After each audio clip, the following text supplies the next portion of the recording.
Hello everyone, welcome all you to study in your channel. Study in your channel में आप सभी का स्वागत है। आज है 19 जून 2020। यूपीएससी सीएससी प्रीलिम क्विज हम डेली बेसिस पे करा रहे हैं। जो ये क्विज है ये 4 अक्टूबर 2020 तक चलेगी, जहां आपका प्रीलिम्स होना है। चलिए पहले क्वेश्चन की ओर बढ़ते हैं। पहले क्वेश्चन की ओर बढ़ने से पहले आप टेलीग्राम का जो चैनल है उसको ज्वाइन ज़रूर कर लीजिएगा, ताकि आपको पीडीएफ मिलती रहे, और साथ साथ चैनल को सब्सक्राइब जरूर कर दीजिएगा। गालवन रिवर, जो कि ये वाला जो इलाका है जहाँ गालवन रिवर बहती है, ये वाला रीजन बहुत ही इंपॉर्टेंट है due to the India China standoff. तो इस बारे में आपके पास 2 स्टेटमेंट है, आपको बताना है कि which one is correct. Okay, तो पहला जो स्टेटमेंट है यहाँ पे बताया गया है कि जो गालवान रिवर है ये फ्लो होती है लद्दाख से इनटू द एक्साइजिन रीजन, मतलब लद्दाख से एक्साइजिन रीजन में फ्लो होती है। पहला स्टेटमेंट आपके पास ये है।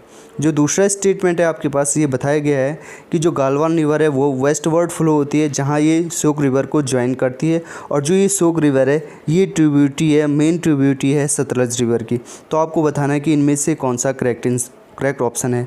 ऑप्शन पे नज़र डालिएगा और बताइएगा कि कौन सा, नज़र ज़रूर डाल दीजिएगा। आई होप आपने अभी तक आंसर दे भी दिया होगा। देखिए जो पहला स्टेटमेंट है ये गलत है। देखिए गलत इसलिए है क्योंकि ये यहाँ पे स्टेटमेंट को चेंज कर दिया गया है। ये अक्साई चीन से लद्दाख रीजन के लिए फ़्लो करती है, ना कि लद्दाख से अक्साई चीन रीजन में। ओके, दूसरा स्टेटमेंट देखिए यहाँ पे तक तो सही है, ये वेस्टवर्ड फ्लो करती है और श्योक रिवर में मिल जाती है।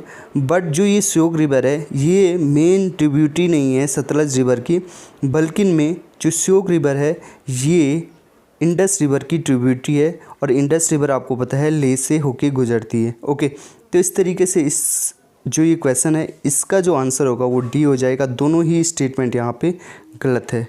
ओके, ये आपके पास थोड़ा सा एक्सप्लेनेशन की गई है। अक्साइजिन रीजन से फ्लो होती है लद्दाख के लिए, जो हम बता चुके हैं, और इंडस रिवर की ट्रिब्यूटरी है श्योक रिवर। ओके, नाउ यहाँ पे अगला जो क्वेश्चन है, क्वेश्चन नंबर 2, यहाँ पे यूएनसीसीडी के बारे में बताया गया है, United Nation Convention to combat desertification. पहला जो स्टेटमेंट है यहाँ पे बताया गया है कि ये एकमात्र लीगली बाइंडिंग इंटरनेशनल एग्रीमेंट है जो लिंक करता है environment and development to sustainable land management को।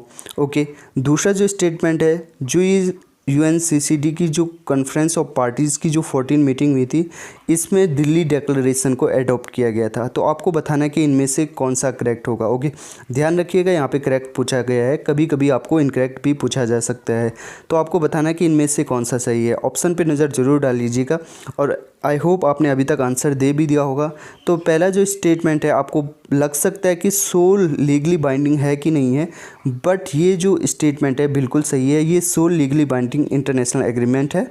ओके, जो कि environment and development to sustainable land management को लिंक करता है।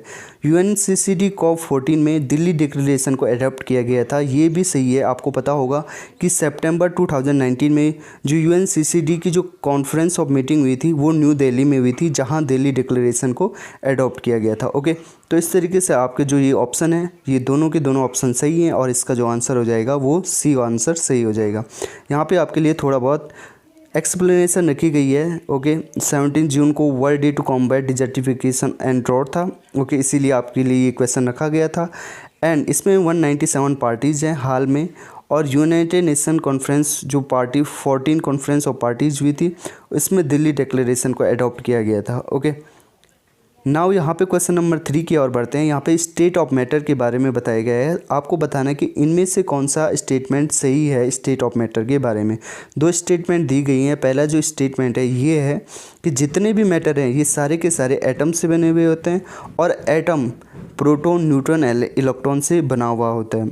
दूसरा जो स्टेटमेंट है ये प्लाज्मा के बारे में कहता है कि प्लाज्मा का फिक्स्ड शेप एंड वॉल्यूम होता है, और ये जो प्लाज्मा है ये लेस डेंस होता है सॉलिड और लिक्विड से। तो आपको बताना है कि इनमें से कौन सा करेक्ट आंसर है। ओके, तो ऑप्शन इस तरीके से दिए गए हैं आपके पास। ऑप्शन को ज़रूर देख लीजिएगा और आंसर बताने की कोशिश कीजिएगा। ओके, और लास्ट में अपना जो स्कोर होगा उसे भी प्लीज़ कमेंट बॉक्स में मेंशन कर दीजिएगा। देखिए जो पहला स्टेटमेंट है ये तो बिल्कुल सही है, एंड आपको सभी को पता होगा कि इस तरीके से होता है। जो मैटर होते हैं वो एटम से बने होते हैं, और जो एटम होता है वो प्रोटॉन न्यूट्रॉन इलेक्ट्रॉन से बने हुए होते हैं। दूसरा जो स्टेटमेंट है, जो ये पहला यहाँ पे दिया गया है कॉमा से पहले, plasma have fix shape and volume, ये तो गलत है। बट ये less dense then solid and liquid, ये तो सही है।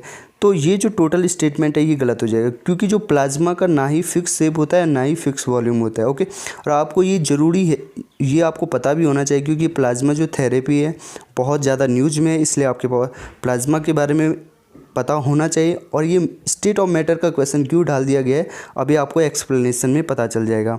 तो जो दूसरा स्टेटमेंट है वो गलत है एंड पहला स्टेटमेंट सही है, तो इसका जो ऑप्शन है ए, इस ऑप्शन सही हो जाएगा।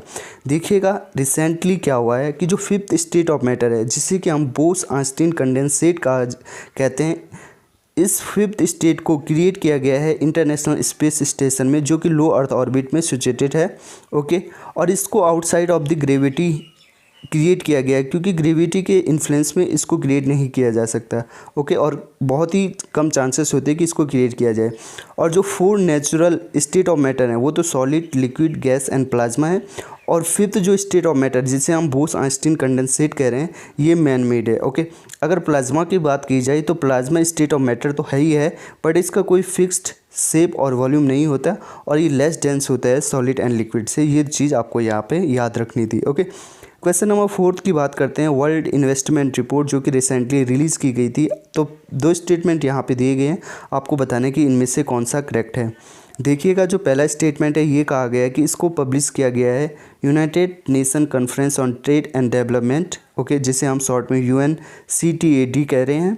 और दूसरा जो स्टेटमेंट यहाँ पे बताया गया है कि India is globally the largest foreign direct investment recipient country in 2019। Okay, 2019 में इंडिया को सबसे ज़्यादा फॉरेन FDI मिली है। तो आपको बताना है इनमें से कौन सा करेक्ट ऑप्शन है। ओके, तो देखिएगा, जो पहला स्टेटमेंट है ये तो बिल्कुल सही है। ओके, दूसरा जो स्टेटमेंट है, क्या आपको लग रहा है कि फॉरेन डायरेक्ट इन्वेस्टमेंट सबसे ज़्यादा इंडिया में रही होगी 2019 में? इसे देखने ही से आपको लगेगा कि ये गलत है, और वाकई में ये गलत है, और जो इसका जो आंसर होगा वो ए हो जाएगा। ओके, तो इस तरीके से यहाँ पे आपके पास थोड़ा सा एक्सप्लेनेशन किया है। देखो, वर्ल्ड इन्वेस्टमेंट रिपोर्ट जो कि रिलीज़ की जाती है United nation conference and trade and development, इसके द्वारा बहुत सारी अदर पब्लिकेशन रिलीज़ की जाती है। आपको बताना है कि कौन कौन सी ऐसी पब्लिकेशन या इंडेक्सेस रिलीज़ किए जाते हैं United nation conference trade and development के द्वारा। और 2019 में इंडिया का जो FDI था वो 9th नंबर पे लार्जेस्ट था। ओके, इस तरीके से आपको याद रखना है। ओके, क्वेश्चन नंबर 5 है, जो कि ये जो इम्पोर्टेंट टर्म्स है जो आपके पास दी गई है, ये रिसेंटली न्यूज़ में थी, तो आपको इनमें से बताना है कि कौन से करेक्टली मैच है। ओके, हाइपोक्सिया ये एक ऐसी कंडीशन है जिसमें जो ऑक्सीजन की सप्लाई है बॉडी में वो बहुत कम हो जाती है। हाइपोथर्मिया, इसमें ये है कि जो बॉडी का जो नॉर्मल टेम्परेचर है, इस कंडीशन में जो टेम्परेचर है वो बॉडी का जो नॉर्मल टेम्परेचर उससे कम हो जाता है। इस्केमिया जो कि थर्ड स्टेटमेंट है, इसमें क्या होता है कि जो बॉडी पार्ट है, बॉडी पार्ट्स में जो ब्लड है उसका जो फ्लो है वो कम हो जाता है। तो आपको बताने इन तीनों जो ये टर्म्स दी गई हैं, क्या ये करेक्टली मैच है या नहीं है, आपको ये बताना है। ठीक है, देखिए, हाइपोक्सिया तो अभी रिसेंटली बहुत ज़्यादा न्यूज़ में था, क्योंकि कोविड-19 के चलते जो पेशेंट है उनमें जो ऑक्सीजन की जो सप्लाई है बॉडी में वो कम हो जा रही है। तो हाइपोक्सिया तो ये सही है, बिल्कुल सही है। हाइपोथर्मिया भी बहुत ज़्यादा न्यूज़ में रहता है और ये स्टेटमेंट भी सही है।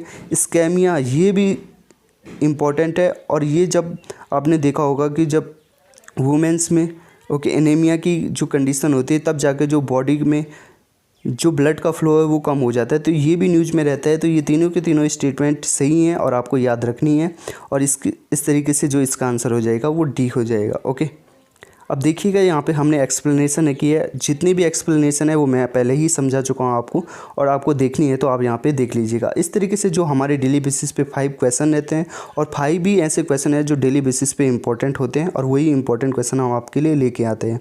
सो गाइज, इतना ही रखते हैं आज की UPSC प्रीलिम क्विज में, और प्लीज़ चैनल को सब्सक्राइब जरूर कर दीजिएगा। ये डेली बेसिस पे आती हैं, प्रीलिम्स तक चलेगी, तो प्लीज़ आप हमको फॉलो करते रहिएगा, और टेलीग्राम को जो चैनल है उसको भी ज्वाइन कर लीजिएगा। So thank you for the day.